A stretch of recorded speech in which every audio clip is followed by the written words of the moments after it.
Good afternoon to those of you that are just popping into our room. We're going to give ourselves, I think, just 2 minutes for everybody to join the room before we get started. I hope everybody's somewhere comfortable and out of the heat. Yesterday we had a nice discussion about the weather while we were waiting. While some people were in the heat, other people across the globe were in colder countries. So I hope that everybody is somewhere comfortable.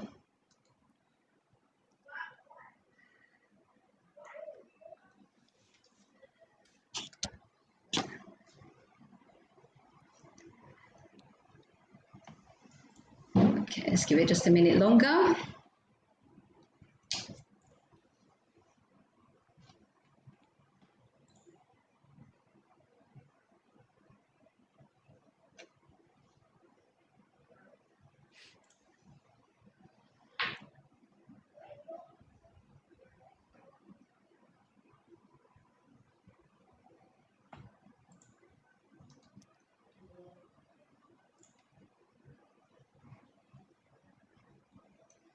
Anybody who wants to tell us what the weather's like where they are, feel free to use the chat and share with us.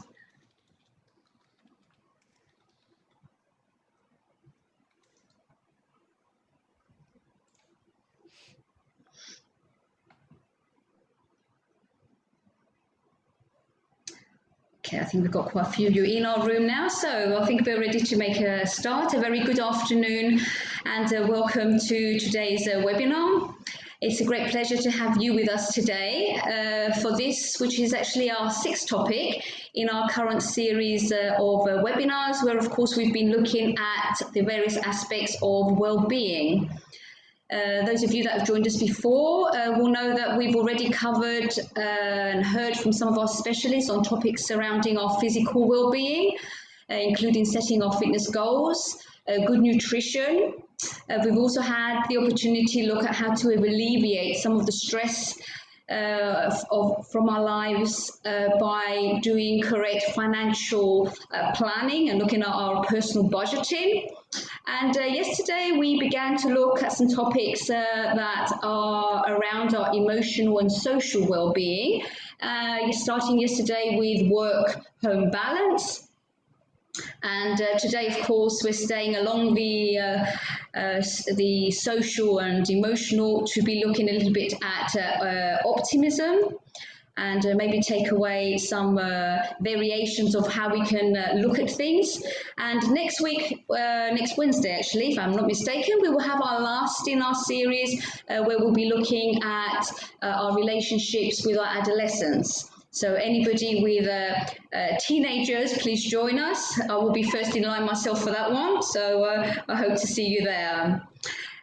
For our newcomers, my name is Sophie Giriago, and we also have with us today Joanna Brioni. Hello, everyone. And we are part of the team at the European Institute of Management and Finance, or EIMF for short.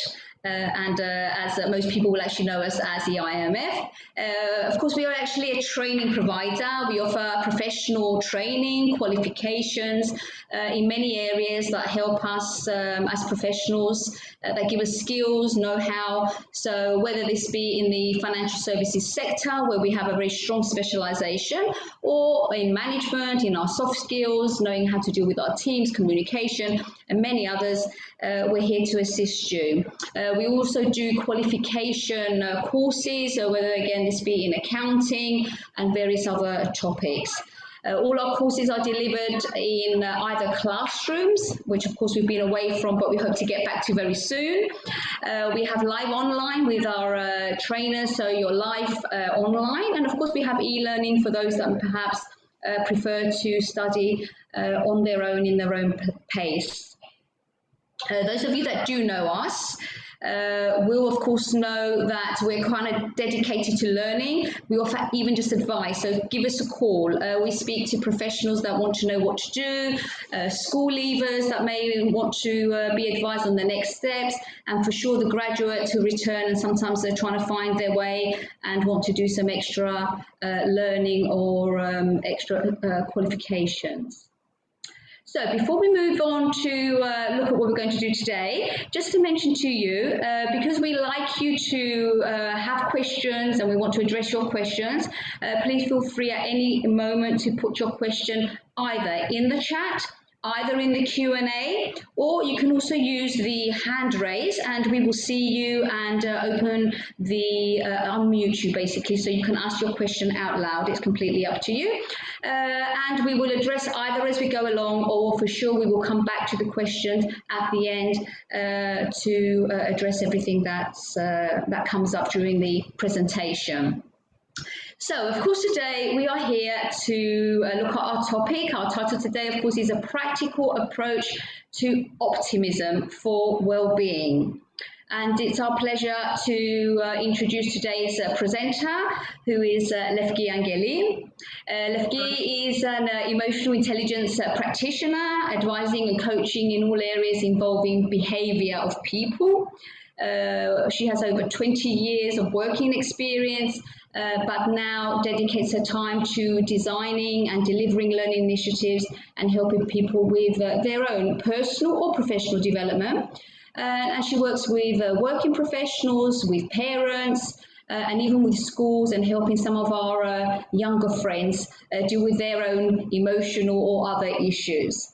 So, without any further ado, welcome Lefki, and over to you to hear what you have to share with us today. Lefki. Thank you very much, Sophie. Hi, everyone. Great to be here with you all today to carry on this series of well-being talks and to focus today on the role that optimism plays in our psychological, our emotional, and our mental well-being. So for a very long time, psychology was primarily concerned with addressing issues and conditions of human misery and suffering. We believed that the absence of these negatives from people's lives would foster happiness and promote well-being. Today, after many years of experiments and probably mistakes, we know that this is inaccurate. The skills that build well-being are different from the skills that alleviate suffering. So by removing disabling conditions from our life, it's not the same as building enabling conditions that make our lives most worth living. Learning optimism is one of the ways in which we can build enabling conditions that do promote well-being in our lives, helping us to achieve better health, more success, and generally more positive life outcomes. So I have 3 goals for today's webinar. Firstly, to share with you some of the knowledge gleaned from years of research on optimism and pessimism that can help us better understand what these concepts are. Secondly, to consider a new way of thinking about the events of our life that will enable us to build optimistic thinking. And thirdly, to provide a process that can help us move into a more optimistic space, and in so doing, develop and safeguard our well-being, our effectiveness, and ultimately the quality of our life. So we're going to look at 3 main areas. What are optimism and pessimism? And hopefully we'll debunk some of the myths that have developed over time around these issues. We'll look at patterns of thinking that lead to pessimism and how we can recognize when we're using pessimism. And finally, a 5-step process to help us develop and challenge those pessimistic thoughts when they do come up, so that we can become more optimistic and enjoy the many benefits that is associated with this pattern of thinking. So we'll begin by looking at what optimism and pessimism are. Life events, good and bad, happen to all of us. There is no one who is protected from good or bad breaks or from adversity. From the smallest of setbacks, like being stuck in traffic, or challenges at work, to big life-changing and devastating losses like losing a job, a home, a loved one. Everyone has these experiences. But while we're all vulnerable to life's unexpected setbacks, daily hassles and losses, we don't all think about explain, or respond to these events in the same way, nor do we move on from these events in the same way. Just to give you an example, two people may be caught in morning traffic, both with similar urgency to reach their final destination. One arrives at the office a little late, perhaps a little bit frustrated, a little bit tired, thinking, these things happen. Good job, I didn't have anything urgent to do this morning, and soon forgets it happened as she goes about her day. The second also arrives at his place of work a little late, feeling a little bit anxious, a little bit to blame maybe for the lateness, wondering, why do these things always happen to me? And what if I'd had something urgent this morning? It would have been a disaster. He needs to have a cup of coffee to calm himself down. He needs to have a chat with someone. And a few hours later, he's still thinking about the morning and all that loss and all that negativity that was brought about by it. The same event, very different response, very different after experience. Such responses to the events of our life are driven by what we call optimism and pessimism, and they play a very, very important role in the maintenance of our well-being. But what exactly is optimism and what is pessimism? If anybody would like to type into chat or unmute, raise your hand and share with us what you think these concepts are, please feel free to.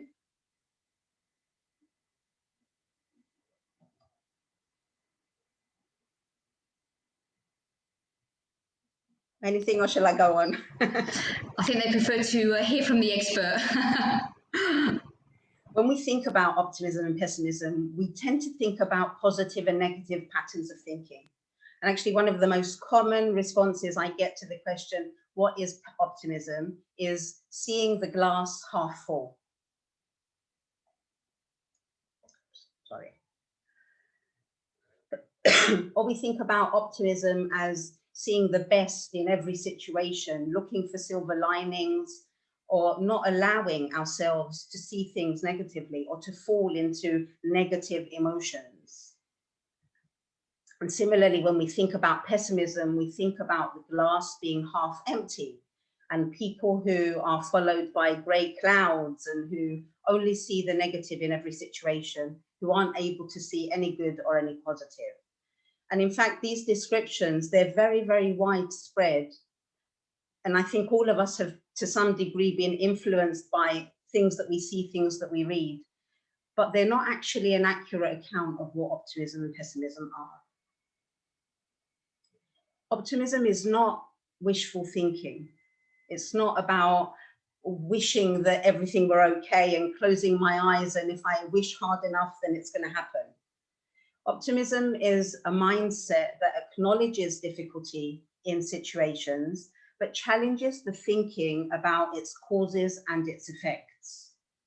Optimism involves explaining events in ways that are productive and helpful to the individual, which allow us to move forward.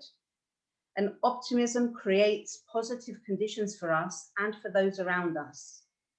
Optimism is a way of thinking about our thinking, and it brings many, many benefits to people who can master this way of thinking. In fact, years of research indicate many positive consequences of the effects of optimism. It makes us feel good, which is probably one of the best benefits that we have from optimism. And when we feel good, we're more likely to have heightened psychological strength, more resilience, we're in a better state of mind, we lead more meaningful lives, we find more meaning in the things that we do. We have better physical health, and we recover faster if we do get sick. It also enables people to make smarter choices and good decisions, which has huge implications, not just for work, but also for our life outside of the office. And an optimistic mindset also makes us more successful It leads to more success at work because we are able to make smarter choices and better decisions, and because we do feel good about what we're doing and we do find meaning. It also leads to more success in academia for anyone who's studying, or if you have kids who are at school or at university. It also brings success in the relationships that we build with our friends, with our families, with our co-workers. And these benefits strengthen our self-esteem, our confidence, and they fuel our well-being, which is why optimism has such a profound impact on our overall well-being. Before I go any further, I would like to make a distinction between optimism and positivity, because the two are very often confused. Sometimes we think we use the terms interchangeably, but they're not the same thing. And in some situations, or to some degrees, too much positive thinking can actually have a negative effect on us and on the people around us. So popular media has led us to believe that we have to think positively all the time, and we have to have this happy face and big smiles, and that we mustn't allow ourselves to be sucked in by bad events that happen. And if something negative does happen, whether big or small, we think we shouldn't be feeling that negativity. We should be thinking, oh, well, never mind, let's move on and, to something better. We've been told that we should think positively so much that we feel bad or even guilty if we don't think positively. If we're having an off day and we're thinking anything but positively. And if we do feel bad, we try to ignore it, or we undermine it, we push it away, because we mistake thinking about negative events as negative thinking. But that's incorrect. In fact, if we try to exert positive thinking onto difficult situations or events, we're being unhelpful. And in some cases, we can actually do damage, either to ourselves. If it's ourselves, we're trying to push into positive thinking, or to other people, if it's other people that we're trying to help. So if somebody is experiencing loss or difficulty or sorrow, and we say something like, don't be so negative, or look at the bright side, we can be seen as diminishing what they're experiencing, their feelings, which can actually make them feel worse and find it harder for them to get themselves out of wherever it is, that difficult situation that they find themselves in. We make people feel as though they're somehow to blame for what they're feeling or thinking or experiencing, or that there's something wrong with them. Or we do it to ourselves, that voice in our head that makes us think that there's something wrong with us when we're not feeling all you-ha and positive all of the time. This is not optimism.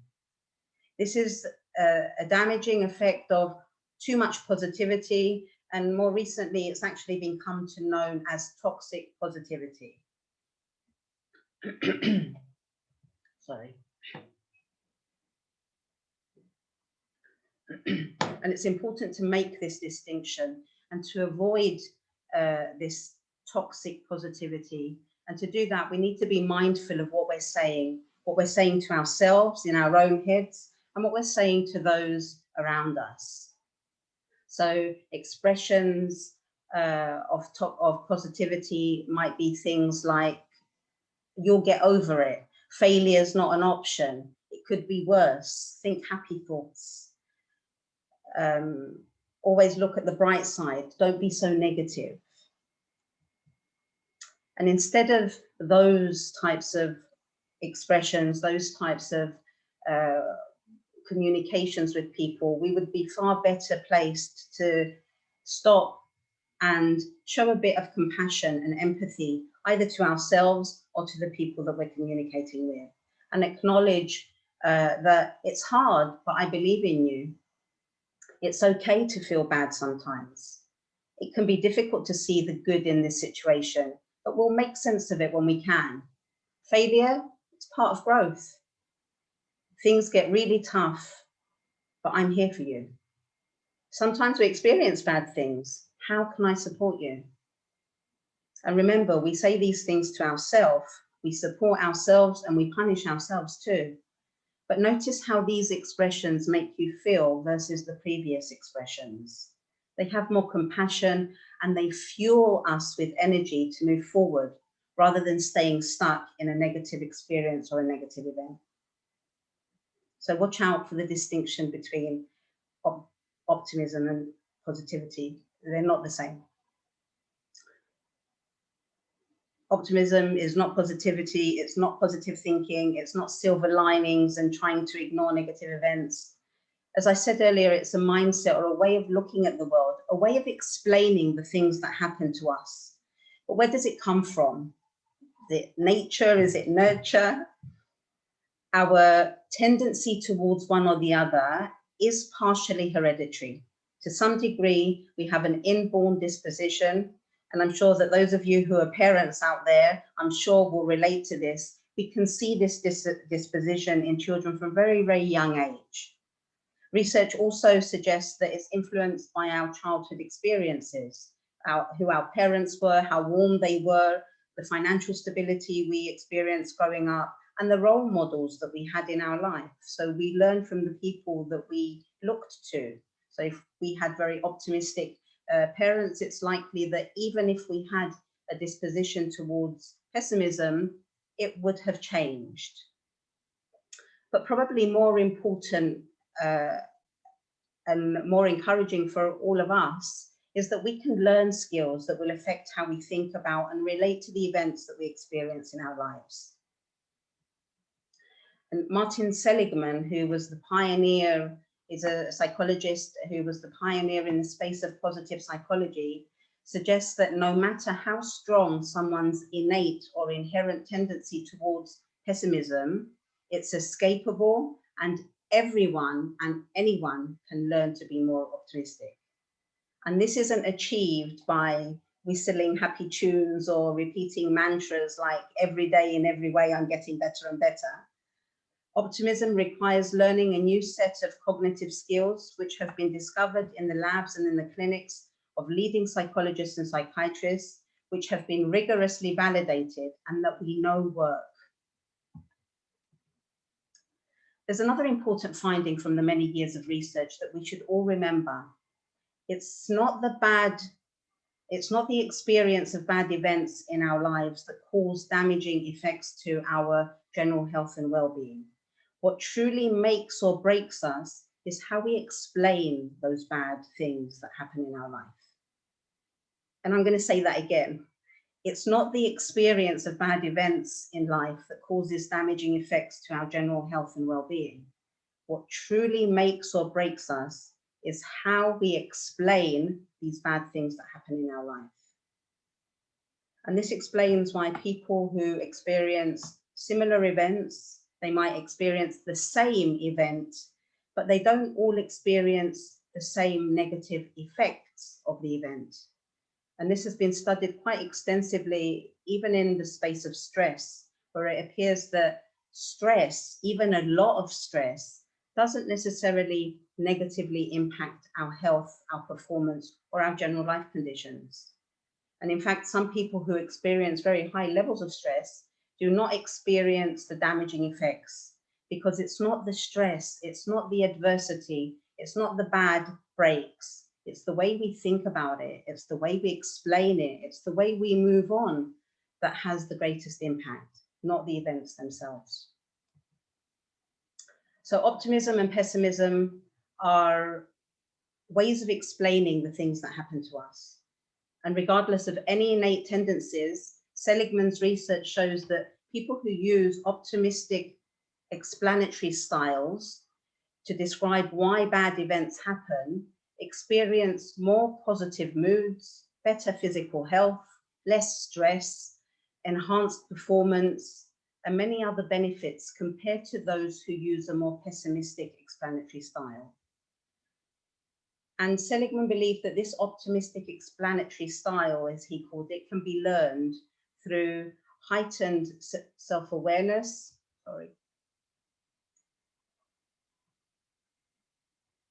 and conscious practice, which is why he named this process learned optimism. And contrary to popular opinion, it's not about focusing on the good things in our life. And it's not about wearing pink tinted glasses. Rather, it's about acknowledging the struggles, acknowledging the adversity, and explaining them in ways that boost our feeling of control and that promote self-change. At the very heart of optimism is the idea that the degree of perceived control we experience and how much we believe that things can change for the better determines whether the impact on our well-being will be positive or negative, and thus on how resilient we will be in any adverse situation or experience. So I'd now like to turn our focus to what I'm calling the 3 Ps of learned optimism. So this explanatory style that we use to explain the events that happen in our life, they involve thinking about the events that happen along 3 dimensions. Specifically, how we manage those 3 dimensions determine how much perceived control we experience and how much we believe things can change for the better, which is why it determines how resilient we become and how successful we can be. And these 3 elements are instrumental in determining our level of optimism. And they are permanence, which is how long lasting and changeable do I think that the negative things that happen in my life are. The second is pervasiveness, and this relates to how much I allow the bad events in one area of my life to leak into or pollute other areas of my life. And the last area is power. How much power or how much responsibility I assign to myself for the adverse events that happen in our life. And depending on how we think about the events of our lives along these 3 dimensions will have a big impact on whether our explanatory style is an optimistic or a pessimistic one. So I'm going to go through these one at a time, beginning with permanence. Permanence refers to how changeable and how long-lasting negative events appear to be in our mind. This is through our perspective.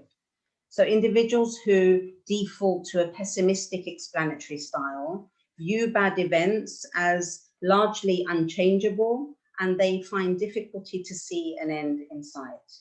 They think that negative situations will go on for a long time, if not forever, that they're destined to be this way or live this way. They can't see the way forward. They don't see other options. And this is the debilitating result of a pessimistic explanatory style. It makes us feel as though we're stuck and we don't have any alternatives. For example, an individual who doesn't get a promotion that he was hoping to get and thinks, I'll never get promoted. I never get the good assignments. Or if someone's trying to overcome a challenge and is thinking, I'll never get past this. I'm not going to be able to get beyond this. I always do worse than other people. These guys are all exhibiting a pessimistic explanatory style. They're thinking that the events that they're experiencing are unchangeable and that they're going to go on forever. They talk about them as this is the new reality now. This is my new reality. Individuals who adopt a more optimistic explanatory style respond by viewing setbacks as temporary and changeable. So someone who failed to earn a promotion may think, I wanted this promotion, this project, I didn't get it this time, maybe next time. Or what can I do to push things along? This doesn't negate that he may be feeling negative or that he may be feeling bad. He's not happy about the fact that he hasn't gotten his promotion. But he's using a more optimistic style to explain the causes and effects of that adverse event that he's experiencing. Or if someone's trying to overcome a challenge and they think, you know, it's going to take a while, but I'm moving forward. I'm on the right road. I'm moving in the right direction. Or maybe on this occasion, yes, other people did better than me. What can I do to step up the game? And when we use a more optimistic explanatory style, it helps us find alternatives. It helps us find solutions and action that we can take. Whereas if we fall into pessimistic explanatory styles, we feel hopeless and we feel as though there's nothing that we can do to make a change. And this shift, when we can shift our thinking from permanence to temporary, that shift, it allows us to think about constructive options to move forward from whatever that adverse situation that I was in. So when we're faced with an adverse event, we need to stop and think about how we're thinking and ask ourselves, am I thinking in terms of permanence? Is this event really likely to last forever? Is this really how it has to be from now on? And our language also has an impact. So once we've noticed our thinking pattern, we can also begin to notice the words that we're using and to begin to replace limiting and fatalistic self-talk language, such as always and never, with more temporary and changeable phrases like this time or next time. The word can't is also limiting because it makes struggle seem unchangeable and permanent. So we can replace can't with not yet. So, for example, a child comes home from school having done really badly in a maths exam, thinking, I can't do maths, or I'm no good at maths. And learned optimism calls for replacing the I can't do and I'm not good at maths with I haven't yet gotten good at maths, or I need to find other ways to understand these concepts, or I need to find new ways to study. And this more optimistic shift in self-talk frames that difficulty as something that I have control over, something that I can improve over time rather than something that's a permanent limitation.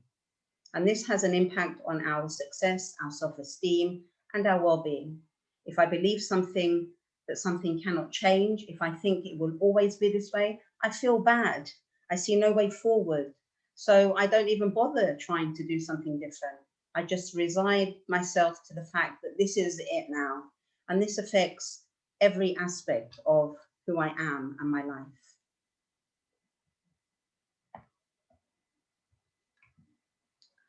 Our use of explanatory style creates what we call a self-fulfilling prophecy. The idea that what we expect, we actually end up with. When we tell ourselves that we cannot, we probably won't.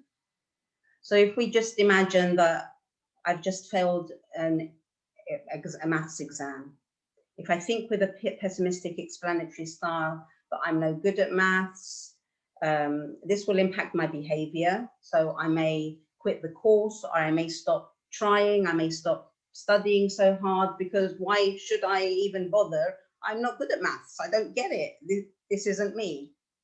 And because of that behavior, it's unlikely that my skills in maths are actually going to improve. And if I take another test, I'll probably get the same negative result. If, on the other hand, I think I haven't grasped some of the techniques yet, that might make me think, okay, I'll work a little bit harder, or I'll read a book, or I'll talk to my friend, or I'll talk to a teacher. And by taking action, it's likely that we will better understand the concepts that we were struggling with. And it's more likely that if we take a second exam, we'll do better. And this again will impact how I feel about maths, about myself, about what I'm capable of. And it will impact how I move forward from that point. I think there are lots of people who grew up believing that they couldn't do something, and they restricted themselves, they limited themselves because of this way of thinking. And we all know the positive impact of success on our self-esteem. So we can see that by employing a more optimistic explanatory style, we can create healthy self-esteem and confidence, and our progress and our success will also improve. And in the words of Henry Ford, he said, whether you think you can or you think you can't, you're right, because we create the conditions for ourselves. The second P that affects our explanatory style is pervasiveness, and it refers to how much one bad event in our life, in one area of our life, leaks into and pollutes other unrelated areas. So in other words, how contagious do we allow bad events to be? If I get a speeding ticket on the way home from work, does that ruin my evening? Do I go home in a bad mood and end up having an argument with my husband and snapping at the kids and doing things that I probably wouldn't have done if I hadn't gotten a ticket? Or somebody who gets in, a student who doesn't pass their exam, and I've heard this way too many times, and thinks my life is over, or they don't get into the university that they want, and they think this is it, my life has no meaning. Or someone gets into a fight with a close friend and thinks I've ruined everything. And this contagious spreading of one negative event into the other areas of our life characterizes the pessimistic explanatory style.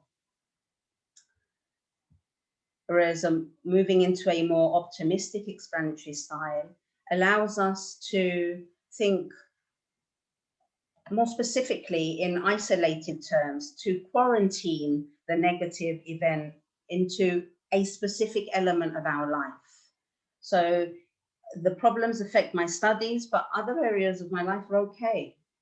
I've made a mess of this, but I can take steps forward because I have strength that I get from other areas of my life.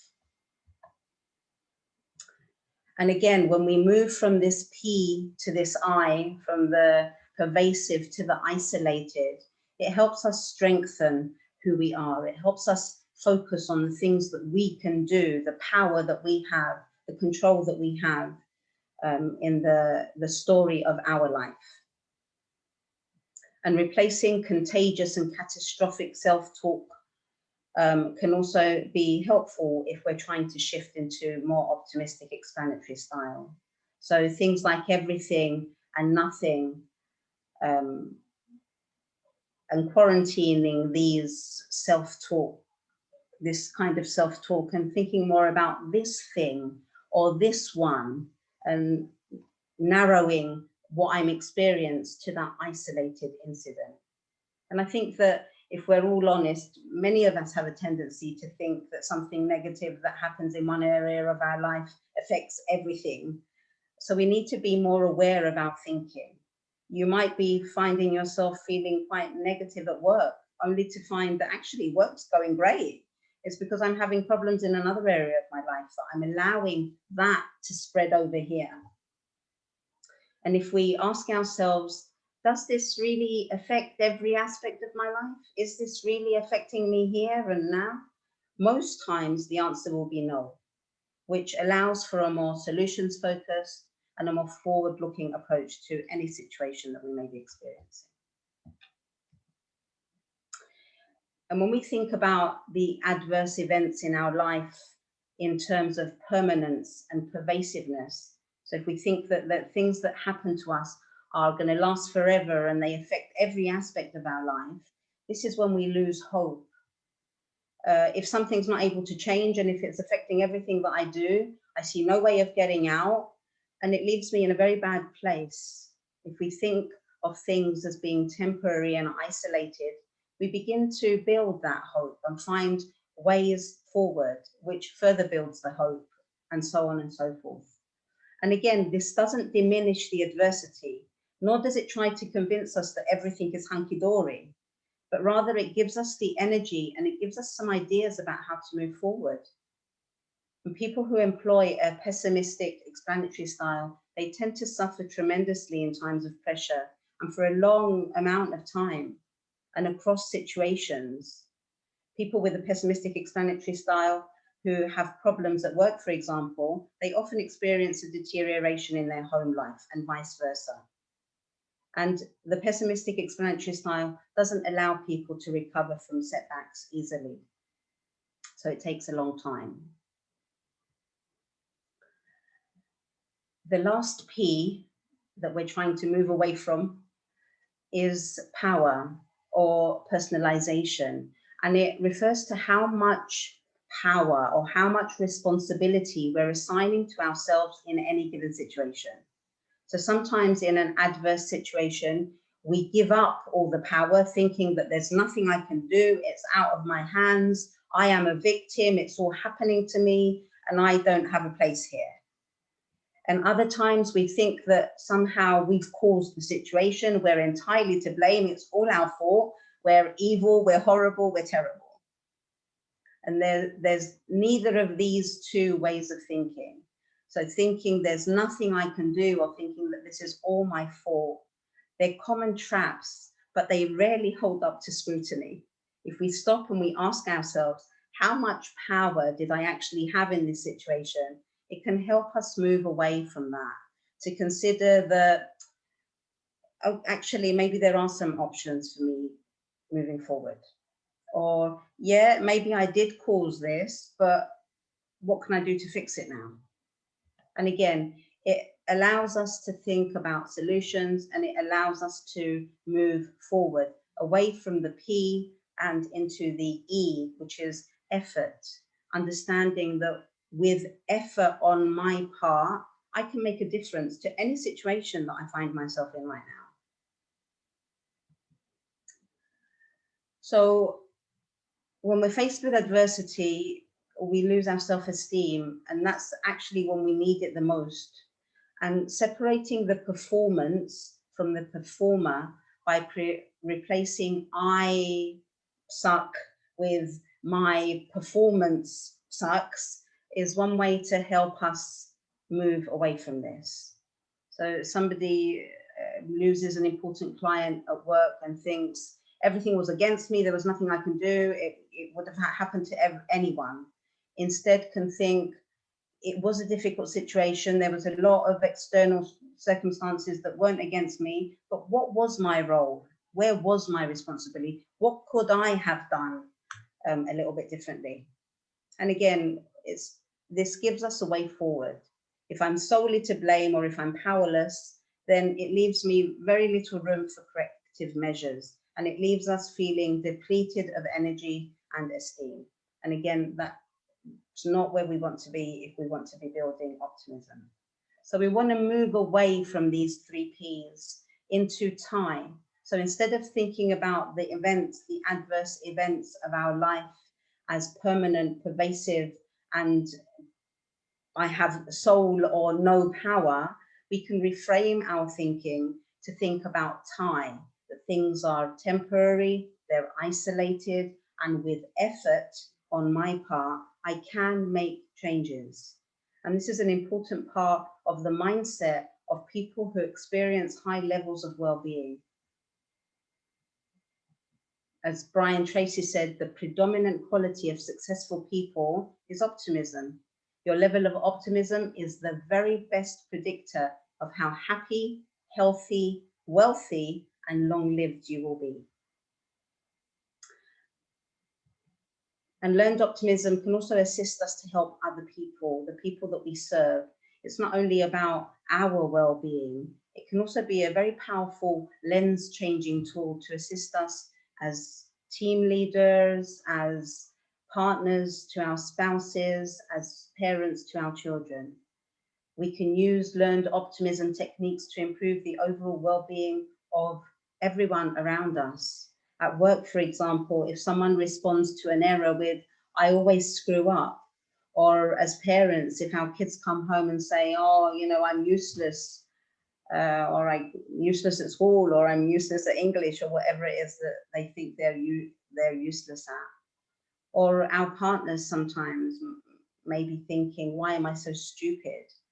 And we can help them moving away from the 3 Ps and moving into time. We can be more encouraging and helping them to decatastrophize, to move away from permanent thinking, to quarantine those adversities to isolated incidences or areas of their life, and to offer more targeted feedback and an alternative way for them to interpret and explain their experience that will allow them to see that they do have control, they do have power, they do have responsibility, and they have played a role in the outcome.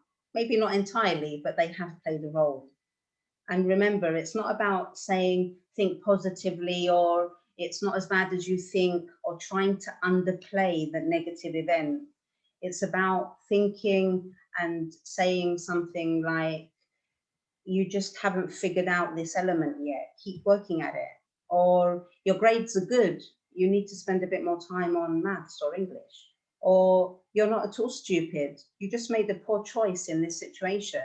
Maybe an apology would clear up the misunderstanding, which moves us and them away from the 3 Ps and into time, which allows us to find options and constructive steps forward.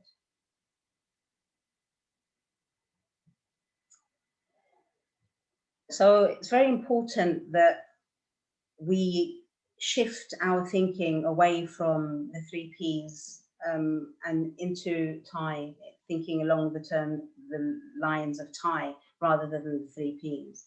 And to achieve this shift and really grow our optimism muscle, we have to become aware of what's happening around us, within us, how we're thinking, how we're interpreting. We need to put our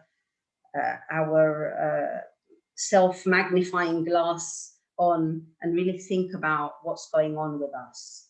And sometimes keeping a journal or making notes of things that happen to you over the course of a day, or if you go through a difficult experience at work or at home, to make some time to stop and reflect on that experience so that you can think about, what was fueling this way of behaving? What was I thinking as I was doing this? It can help you better understand where you are now so that you can move forward. We've seen that optimism and pessimism are ways for us to explain the things that happen to us. And I've said that a pessimistic explanatory style tends to think that adverse events in life are permanent, pervasive, and we personalize the cause of that event. An optimistic explanatory style, on the other hand, interprets adverse events as temporary, isolated, and externalizes the cause of the event, acknowledging that we have a role to play. And if I exert effort, I can make a difference. Interestingly, when we're interpreting positive events in our life, the opposite is true. So if a good outcome, when a good outcome happens to somebody who's using a pessimistic explanatory style, they're likely to think that the event is temporary, isolated, and the result of some external force. Whereas an optimistic explanatory style will think that this good event in my life, it's permanent, it's pervasive, and all the power's mine. And in order to get a really holistic evaluation of the degree of our own optimism and pessimism, we do need to understand our explanatory style in both adverse and positive events.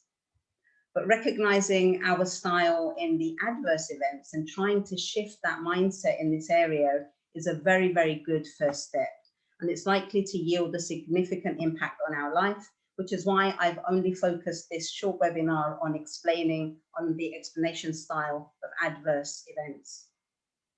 And as in all self-improvement, awareness is the very first step. We have to recognize that we tend to employ a particular style, that we believe that we would benefit from the shift, and then we need to get to some hard work to actually make that shift. And Seligman, who, as I mentioned, he was the pioneer in the space of positive psychology. He has an approach to learned optimism that's based on techniques developed by cognitive behavioral psychologists and are focused on identifying the underlying thought that influences the behavior and then actively challenging those beliefs. And like I said, like all self-change initiatives, it needs us to put in some elbow grease and to put in some work. And Seligman's process is an easy one to remember. It's called the ABCDE process, which are, of course, the first 5 letters of the alphabet. So very quickly, going to go through this process. A is for adversity. So this refers to the actual situation or the event that triggers that negative feeling that we have. B is the belief, how we interpret the event. C is the consequence, the way that we behave, respond, or feel after the event. D is disputation. It's the effort that we expend to argue or dispute that original belief that we have. And E is the energization that emerges from trying to challenge our beliefs. And we can learn how to use this model in relation to the events that we experience. And it can be a very, very powerful tool to help us become more optimistic thinkers, spreading positive energy and solutions focus to those around us. And these are really, really easy concepts to think about and to apply, but very, very quickly, adversity is the situation that triggers the negative feeling. It can be almost anything: a cancelled meeting, a frown from a boss, a co-worker who did something, my kids are hyper this afternoon, a rejection letter, someone didn't call back when I needed them to. It can be absolutely anything that actually triggers that sunken feeling that we experience. The B, our beliefs, this is how we're interpreting that adversity. So this is where are we thinking along the 3 Ps, or are we using time? It's about the thoughts, not the feelings, our thinking here. And so maybe I'm thinking things like, I'm never going to get that promotion, my boss doesn't really, or I'm going to be fired, my partner doesn't respect me. And we need to become aware of these thoughts so that we can challenge them. And again, writing them down is a good way that allows us also to see patterns over time. And C are the consequences. This is the feelings that I experienced and the things that I did. So, for example, because I was thinking that I'm going to fail this exam, I was too stressed to study. Or because I was worried about getting fired, I couldn't sleep. Or because I thought my partner didn't respect me, I started shouting at him. So it's what I've actually done. And these 3 steps, these 3 process points of A, B, C, they happen really fast, which is why we need to improve our self-awareness, to become more mindful of what we're doing so that we can interrupt that thinking. Because it's only with improved self-awareness that we can catch that pessimistic explanatory style and move into the next stage of Seligman's ABCDE process. But this takes time because, like I said, it happens so fast. It's like in the blink of an eye and it's already happened. And in our journey to healthy optimism, we first have to understand our natural reaction to something so that we can get to D, which is learning to dispute the interpretation of the event by providing counter evidence, by asking questions. So once we've identified the adversity, our belief in the consequences, then we can begin to think about our thinking, to actually challenge that pessimistic explanation that we're providing ourselves. And there are many, many techniques that we can use to do this. We can look for alternatives and ask ourselves, how can I explain what's happened in a different way? What else might be going on? We can look for evidence and think about, do I have anything that can dispute that pessimistic explanatory style?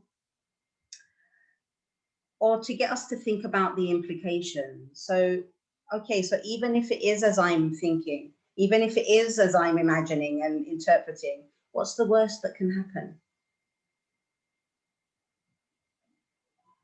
So disputation is not an easy first thing to do in any situation. Our natural tendency is to react, and to that it starts that, oh, and it's awful and it's forever and we start going down that rabbit hole. But if we can get better at disputing our explanation of events, our interpretation and our interpretations, it will lead to positive feelings over time.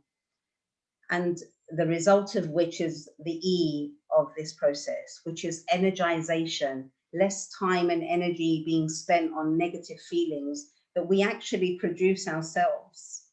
So once we've disputed our pessimistic thinking, we should be feeling better and energized. Thinking about adverse situations with a little more optimism gives us energy and hope to move forward with.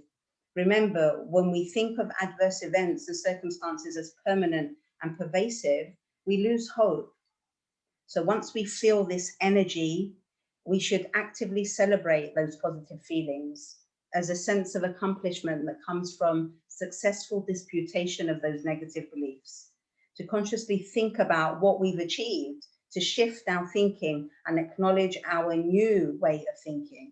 And Seligman stresses that disputation and energization are the two biggest keys to the success of his model.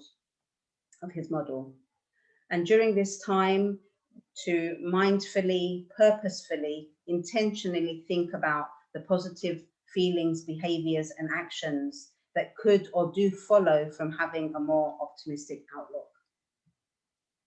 And with practice on slightly stressful situations, we can become better and better at applying this new way of explaining events more easily and picking which of the elements we want to use. It may take time. It's not something that can happen in an hour, a day, or even a week. If each time we experience adversity, we mindfully recognize that we're going to employ a pessimistic explanation and we move away from this, away from the 3 Ps and into TIE, we will actually be building the road towards our well-being and our quality of life. And remember, this is an ongoing process that we need to repeat over and over and over. And if you find yourself facing a challenge, make an effort to follow these steps. And as we do, we'll find it easier and easier to identify the pessimistic beliefs that we have and challenge those negative thoughts. And I think now more than ever before, we need to develop this skill in ourselves, in our workplaces, and in our homes with our children. 6 Seconds is a non-profit organization. They run the world's largest emotional intelligence study on optimism, risk, and other competencies. And they released research data only last week, which tells a very clear story. While globally, emotional intelligence trends between 2017 and 2019 were increasing, after 18 months or so of the COVID pandemic, those scores are declining across all competencies. And given that this period has been dominated by stress and loneliness and fear, it doesn't exactly come as a surprise. A closer look at the data reveals that optimism has been the most affected area during the pandemic. Exercising optimism or applying an optimistic explanatory style, which allows us to see options, has declined more than any other competency measured in the study. And there's a wealth of them, including emotional literacy, consequential thinking, engaging, intrinsic motivation, and many, many others. So knowing how important optimism is to our well-being, this is really concerning. And as I've already said, an optimistic explanatory style is strongly correlated with important outcomes like making good decisions, having quality relationships, working effectively, and so on. So at this time, especially, we need to challenge any pessimistic explanatory style that we have, help ourselves and the people around us to see the temporary and isolated nature of many of the adverse events that we experience in our lives. This will allow us to access our untapped potential and strengths that we generally are not using to the full. Our current economic and world situation are inviting us to step up to the plate and examine the potential and dare to live it. Before we finish, I'd like to leave you with the words of Helen Keller, who was no stranger to adversity in her life. Fueled with optimism, she said, "No pessimist ever discovered the secrets of the stars or sailed into an uncharted land or opened a new heaven to the human spirit." And the Dalai Lama said, "Choose to be optimistic. It feels better." And now we know that we can choose this way of thinking. We can choose to be aware of our patterns and to practice techniques which may not feel very comfortable at the beginning, but which will lead us to greater optimism and well-being in the long run. So moving forward, I hope you choose optimism. Thank you. Thank you very much for that, Levki.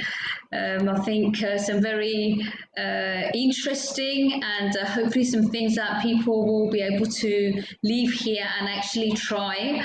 I think it's quite scary sometimes when we hear this type of thing. People tend to feel a little bit like, but this is always the way I've been, and to take that step forward. I hope that many of you will take some steps forward and use some of what we've heard today.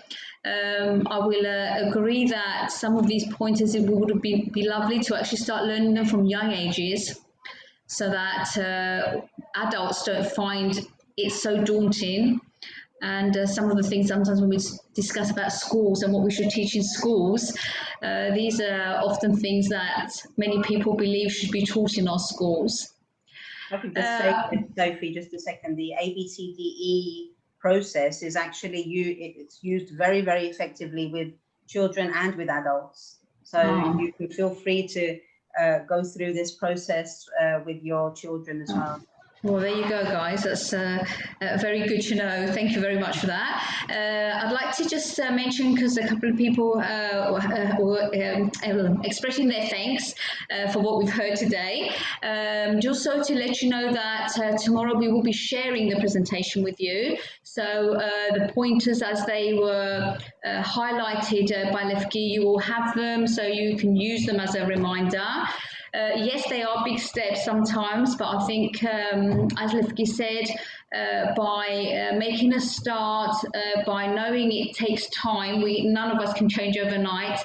I'm confident that we'll be able to all make some changes to our lives, but not only ours, but also the people around us.